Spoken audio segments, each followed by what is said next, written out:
Hey, what's going on, everybody? It's your boy Skip, aka Skip and Tosh here of the Sacktown Breakdown, and we got another W. Woo! And this was a good one. Sacramento Kings defeat the Charlotte Hornets 140 to 110. And man, Kings did their thing this time, yo. Like, man, they look like a real NBA team this time against a team that has a very high-powered offense. I believe top 10 offense in the NBA right now. Before we get into all that, I want to say everybody who's here for the first time, welcome. Anybody who's returning, welcome back. My name is Skip and Tosh here of the Sacktown Breakdown. If you want to talk about anything Kings related, Stockton Kings, Sacramento Kings, Kingsguard Gaming, the NBA 2K team, this is the place to do it. Of course, links down below if you want to follow me on Twitter and have a little discussion, and we can hop into text and voice chat on Discord. So definitely join the Discord and we can continue to talk. But the biggest thing that we're going to talk about today is this fantastic W from the Sacramento Kings versus the Phoenix Charlottes, the Charlotte Hornets. Let's get into it and let's talk about it a little bit. Kings started off good in this half. They 41-point first quarter to Hornets 22. We had 33 in the second. Hornets had 31, 36 in the third quarter. The third quarter came back to bite us a little bit. We only had 32, but we closed it out. Kept them to 21 points. We had 34 points to close it out. Blowout victory, 110-140. Kings did an amazing job, not only on defense and on the boards, but also in our offense. We were passing the ball a lot. The ball was swinging from side to side.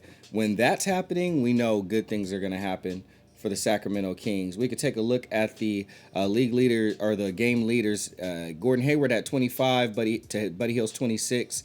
Plumlee had only 6 rebounds. Rashawn Holmes 40 rebounds. Rebounding was a big part of the success in this game. But LaMelo Ball still had 13 assists. That boy whizzes the ball around. He is a joy to watch. Pass the ball. How he can orchestrate an offense is amazing. Just didn't work out for him this time in this game. Darren Fox had 9 assists, so Fox almost had that double-double. That would have been beautiful. Tristan Thompson with 1 block. And I can't really remember if that's Caleb or Cody Martin. They're twins, and one of them, I think, plays for the Heat now. So hard to know which one is which. I apologize. Both of them are quite talented, and they are a joy to watch.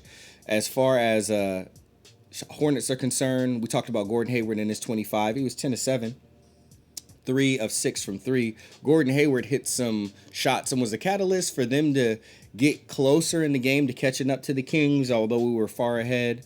We already talked about Melo. Melo had 24 points, 9 of 14 from the field, 4 of 8 from 3. Both of them shot 50% from 3-point. The whole team didn't get to the line very much, and that was kind of what also kept him out of it. Miles Bridges did not have a good game. He has been on fire. The league's been talking about how he has made strides in his offensive game, but that was not the case today. He was 4 of 14 from the field. He was 1 of 5 from 3. Missed all but one of his free throws, only had 5 rebounds. Terry Rozier, Scary Terry, also not effective in this game. 9 points. He was 3 of 4 from the field, 1 of 7 from 3, only had 4 assists. And we already talked about how Mason Plumlee was effectively nullified by Rashawn Holmes in this game. 21 minutes, had 5 points, only had 6 rebounds and 4 assists. We had the Martin twin with 12. We had Kelly Oubre, who didn't have a bad game, 4 of 10 from the field, but only 1 of 5 from 3. So that also hurt them. Charlotte just was not shooting the 3 very well this game. You can see the rest of the players on there. Bouknight came in only for 3 minutes. They were probably trying to keep him away from Davion Mitchell because we all saw what happened in Summer League, right? Yeah, don't want a repeat of that on the big stage. Coming over to Sacramento Kings, 33 minutes. Rashawn Holmes had a double-double, 23 points, 9 to 12 from the field, 20 rebounds. If that ain't a monster game, I don't know what is. He was going crazy. Darren Fox continues his stream of efficient games, bringing him back over the 20-point mark in this game. 29 minutes, 21 points, 7 of 15 from the field. Fox only played 29 minutes because he got into foul trouble early. These refs blowing odd whistles on him, and unfortunately it kept Fox out of the game. But he was still effective when he got in addition to the 9 assists that he had. Only 2 turnovers in this game for Fox. So originally when the game was over, they marked him as only having 1 turnover, if I remember, but it looks like they attributed it to another turnover to him. So only 2 turnovers in this game, well below his average, which is a good sign, 1 steal. Didn't get into foul trouble for the rest of the second half. Harrison Barnes, 36 points, 36 minutes, 14 points, 3 of 8 from the field. Didn't shoot it a lot, but was efficient. 2 of 6 from 3. Hit all but one of his free throws. Want to point out that Fox hit all of his free throws in this game, 100% from the charity stripe in this game. That's big. It's very big, very big, because he's like a 60-something free throw percentage shooter so far this season. The last 2 games are going to send that percentage up a little bit. Let's keep seeing that, Fox. Harrison Barnes had 10 rebounds, so he had himself a double-double. 3 turnovers, but did have 4 assists. Tyrese Halliburton was a megastar in this game. And you look and you'll say 30 minutes, 14 points. I wouldn't call that a megastar, but all the defense he was playing, how he was orchestrating the offense, the way that he kept the ball moving in the offense, the way that he inspired others to keep the ball moving in the offense was a huge, huge catalyst to why our team as a unit played so well together. To see Tyrese Halliburton initiating the offense and taking chances and seeing them work, all the no-look passes, the crazy assists, all of those things, he looked like a pure, confident NBA point guard on our team last night. If he can continue to build up his body and string games like that together, where he's more aggressively looking for a shot and such, it's going to continue to open up the floor for the Kings and make this fluidity that we have right now in our offense be exactly what we need in order to get back into the playoffs. No doubt about it. Fox, Halliburton, we'll talk about the other snake in this 3-headed snake attack that we have. But we love to see Tyrese Halliburton like this. 6 of 8 from the field, 2 of 3 from 3. Had 5 assists, 1 turnover, 1 steal. And I want to point out one other thing when it comes to Tyrese. I might save that for... I'll say this. No, I'll go ahead and say it now. We've been talking about him being more and more aggressive. And he knows that he does. I saw another one of those instances where he was wide open. He was going to take the 3. He pump faked it. Then he looked to pass and realized that the defender still hadn't closed out on him because he was going to wait for the rebound. And then when the defender saw that he didn't shoot it, he started closing out on him again. And Tyrese was going to shoot it again, but had to take a step so he didn't travel and realized, damn it, I hesitated again. I should have been aggressive with the shot and looked for my shot. Damn it. So he's calculating on the court the adjustments that he needs to make, looking for his shot more, realizing it in a moment that he made a mistake, and then he had to swing the ball around. So at least he didn't turn it over, and at least he didn't chuck. Even with realizing he did not be aggressive like we've been telling him to, like the coaching staff, like he's listening to us, like the coaching staff has been telling him to do, he still didn't turn the ball over in that moment. And that's a great sign of discipline. So even in a bad moment, we saw a good thing come out of it. Tyrese, keep balling. Mo Harkless, 21 minutes, 10 points, 3 of 10 from the field, 3 of 5 from 3. Mo Harkless had a monster game for his role. Played fantastic defense again. Deflections. Just hemming guys up, cutting guys off so they didn't get to the baseline. It was fantastic. Buddy Hield, another monster game, right? 30 minutes, 26 points, 9 of 18 from the field, so 50%. 8 of 17 from 3. I didn't realize the man shot almost 23-point shots. Damn. So Buddy, every shot was a 3-pointer except for one of them, because he was 9 of 18 from the field, but he was 8 of 17 from 3. And that one 2-point shot, he hit that. Amazing game from Buddy Hield. He hit 8. He tied the franchise record for the most 3-pointers made in one game. And I really, really wish that we would have hunted and got him one more so he could have broke it. But Chimezie Metu ended up coming into the game, and you could tell the team wanted to get Chimezie Metu a bucket. I love Metu. I was for it, but at the same time, I wanted to see history be made, especially all the slander that has been put on Buddy Hield's name. Not that some of the bad talk wasn't earned, some of the bonehead decisions he makes on offense, bad defense, especially last few seasons, gunning for shots instead of looking for the best shot. But people have gone too far with the hate for Buddy Hield. We see how much the Lakers need him right now and wish that they could have had him for half the salary, and we talk about how much Buddy Hield makes. Russell Westbrook has been getting paid $40 million a year. Granted, he's been an all-star and all that other stuff, but his play and how he plays is getting exposed more and more, even though he's still one of my favorite players to watch. And Buddy Hield is getting paid half that money and having an efficient year with being used properly. We got to take the slander off of Buddy Hield's name. A lot of y'all who was talking bad about Buddy Hield probably ain't talking as bad about Buddy Hield anymore. You're probably loving him. And it's like I said the whole time. He was a bad defender. He stepped up his defense. That's on him. And he made that improvement. What I have been saying is that Buddy Hield is a good player when used right. Luke Walton was using him wrong, and now he's using him right, bringing him off the bench, like being more judicious when Buddy initiates the offense, mostly catch and shoots, and that's when Buddy Hield is worth every penny that the Sacramento Kings pay him, because it don't come out of our pocket. We pay for the tickets, that does, but we're not paying $20 million. Let's not be so precious about how much he makes, especially when shooting is at a premium, and we have that in Buddy Hield, one of the best three-point shooters in the NBA. Let's cherish him while we got him. He may not be around forever. Donovan Mitchell, 24 points, 24 minutes, 19 points, 6 of 11 from the field. Oh, I wish that last three-pointer went in, or he just didn't take it. He would have been 100% from the stripe. From the arc. 4 of 3 from 3. That's beautiful. Hit all of his free throws, have 4 rebounds and 4 assists. Davion was just looking beautiful. Like, there was a play where we got a steal, got it on a fast break, he passed it up to Buddy. Buddy actually could have got it off with this quick release, but he pump fake. Defender kind of stopped. Buddy passed it around back to Davion. Davion was at the arc, hit the ball. I was like, Davion made a play, and then Buddy made a play, and then Davion made the three-pointer. And that kind of ball movement is what makes us look like a verified, valid, certified NBA ball club. And we're going to see more of it. It's beautiful. We loved it. TD broke his hex. Came in 8 points, 3 of 5 from the field, 2 of 4 from 3, 50% from 3. It's fantastic. Love to see that from TD. He also had a steal. He was looking much better on defense. Still kind of ball watches a little too much. That'll get out of his system as the season progresses. But it's good to see TD come in and have a game like that, because another one of our guards who can contribute is exactly what we're going to need this season. We need all hands on deck. You know that. Chimezie Metu had 3 points in his 2 minutes that he played. Tristan Thompson came in and gave 12 minutes of just raw power, muscle, and aggression and toughness. It was exactly what we needed to beat up on Miles Plumlee, because Miles Plumlee was getting some fouls on our team that was boo-boo garbage fouls, and the refs should have not been going for that BS, but it is what it is. Damian Jones even played 1 minute. It was good to see Damian Jones in the game. Look, all in all, it was a heck of a game. It was so fun to watch. I wish I could have been there, because the New Orleans Pelicans was a fantastic game to watch. But then to come over here and see us playing like that, I almost went to the game. Almost went to this game too, because I've been finding cheap tickets. Check on Ticketmaster. You can find resale tickets for like $20, $10 after the service fee. It's like a few extra dollars. I don't know. It might be like $20, 18.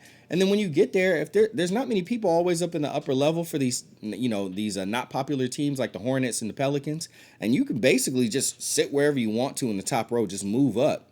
At the very least by halftime. Like, halftime comes, be scoping out areas. If you see that no one came to those seats the entire time, go to the bathroom, go get yourself a snack. And where you're sitting at, look up and see what section that is. And then after you get your snack or hit the bathroom, you and your crew just walk over to that section, and just don't even look at the usher. Just walk right back to those seats and sit down. Now you got a better view. You can be sitting baseline at the glass. And let me tell you, I've sat in the suites. I've sat pretty close on down at the bottom. I've sat in the ADA area, which is kind of like the same range as the media area. And media area and second row, the balcony up front, those are the best seats in the house. They're better than, next closest thing that's better than that is on the wood. And I sat on the wood too for Summer League. And it is a really good seat, but you can't, you get really close to the players, but you can't always see the game develop. So trust me, if you want to see basketball, if you want to see the game develop, balcony, as close as you can get, I keep saying baseline, either sideline or either of the 4 corners, perfect seats to be in. Cheapest seats to get to, and you'll have a good view. Well, you just got to run the game back and see it. Obviously, there's highlights and all those other things. Biggest things to take away, Kings still were we still had too many turnovers. If I remember correctly, we had 18 turnovers. We got to be better with the ball. And I get it that we're playing up-tempo, so we're going to have more turnovers than teams that slow it down and play in the half court, as majority of the game, and that's fine. My only thing is just we still got to learn how to protect the ball in that. It's fine if we have more than the average team, but we still need to keep it as low as possible. And there are a few unforced turnovers that could have just been avoided. So we got to tighten up on that. And then a little bit of our defensive rotation. Well, not the rotation so much. We rotate much better. I've seen us rotate on defense in many seasons, and we have more players that are switchable than before. But the biggest issue still is ball watching. I watched Fox ball watch. I watched him completely lose his man and start heading towards the ball before the ball was even in the air. And I didn't understand why he's just like, it's like he gets like hypnotized. He's like, ball, most go-to ball. It's like, no, man, stick your man. Because if that ball swings around to your man, you're not going to be able to get fast enough over there to cut him off or contest. Don't ball watch. Buddy doesn't do it as much, but he still does it. And I caught Terrence Davis doing it too. We can't have that, especially from our guards. That's how our bigs end up getting sold out, because y'all will get blown by, and then they got to step up, and even it's a dump pass to their man, and then it's an easy bucket, or they just got to drop back and cover their man and let there be a clear shot so they can try to grab the rebound. And I don't like that type of defense. I don't like uncontested shots. I'd rather someone contest the shot and have an opportunity to get a deflection if it's close, if it bounces off of you, than an uncontested shot and you just wait back for a rebound. Because to me, that's stat padding. That's not waiting for rebounds is not defense. Contesting shots, cutting guys off and not letting them get to their spots, that's defense. That's good defense. So I don't like that. Rashawn Holmes does it quite a bit. If he gets blown by, I think now at this point he's like, look, I'm either going to get a foul if I try to go up because he's going to be aggressive, and then that takes minutes away, or I could just drop back, let him miss, box my guy out, and get the rebound, because either he's going to dump the pass off to my guy and it's easy to, or I'm going to try to contest it and they're going to, bump into me and I'm going to get the foul called on me, or he will go for the shot, and since I'm contesting him, the other guy is going to get the shot because I can't box him out. I understand he's conflicted in where he is, and I get it. That's a tough spot to be in because your guard sold you out. And your guard's not rotating back over to the big guy after he gets blown by. He's watching to see what happens in the play instead of like looking for the next man and going for the next man, or waiting to get the ball back, and then going down. So I get it, but contested shots and cutting and not letting guys get to their spots and cutting them off, that's defense. Waiting for rebounds is not defense. Losing your man is bad defense. I want to see that change for the Sacramento Kings. With all that being said, of course, now we look forward to the next game, which is tomorrow. Sacramento Kings against the Indiana Pacers.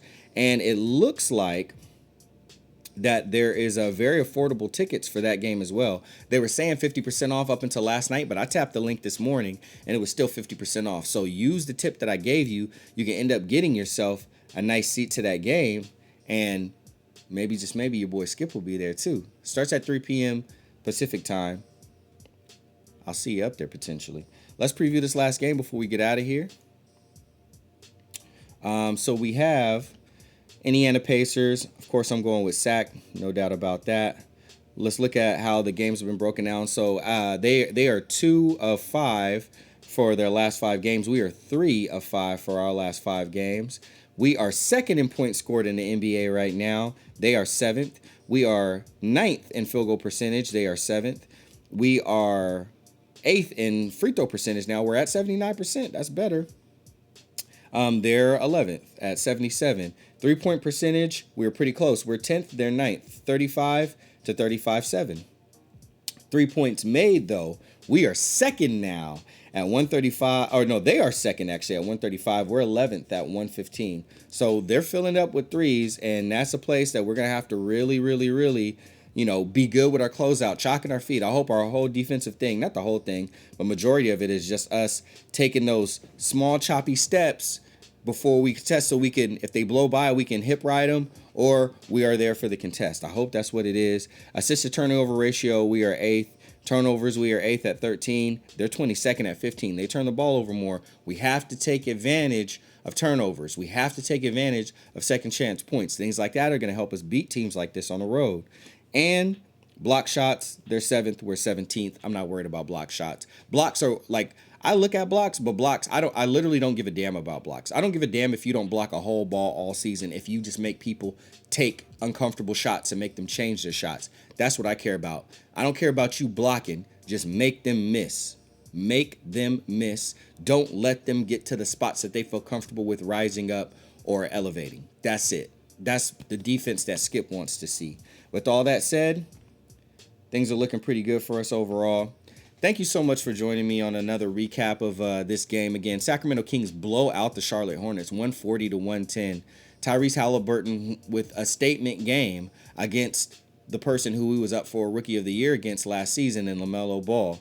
LaMelo Ball is still a starting point guard, still is having a better season than Tyrese Halliburton overall, but Tyrese Halliburton is emerging and being everything that he needs to be for the Sacramento Kings. But the way that Tyrese Halliburton is emerging and elevating, expect for him and LaMelo Ball to go head-to-head as the seasons come in this NBA league that we love to watch. It's going to be fun for fans like us. So tune in every time that they play against each other. It's going to be a good time. This time the Kings got the better of the Charlotte Hornets. The Hornets are going to have revenge on their mind next game when we go play them out in Charlotte. You're going to want to tune in for that one. Make sure you follow on Twitter. Even follow on Twitch. Links below. I go live and I talk about hoop over there. Sometimes I do these live. We can get in Discord and we can talk live on the stream. I'll be playing NBA 2K. I'm gonna do a league this season, but I'm gonna start the league later. I'm gonna do my player or my career in NBA 2K, and I'm gonna put my big man on the Sacramento Kings. So he'll take over for more Harkless. He's going to be at the 4th spot. So that's going to be really good. I'm going to do a point guard for the Miami Heat. That's my East Coast team. But I'm going to do that on my channel, the Skip and Tosh channel. Links in below for that on my Twitch channel as well. Everybody that's tuned in, y'all have been great. Everybody on social media has been awesome. People reached out after a video I posted. And there will be guests on here, guests that you know. Expect to see Matt George of Locked On Kings Podcast and ABC. Expect to see Sacktown Pete from his channel, Sacktown Pete. Awesome, chill, laid-back dude. Expect to see one or maybe even both of the guys from the Royal Rebounds channel, another fantastic outlet. I'm going to have Leo Biaz on here eventually. He comes on once a season, sometimes more. And we'll have many other people throughout the course of the season, some friends, and maybe even some of you. Get at me in the DMs. We'll see you. Other than that, go Kings. See y'all later.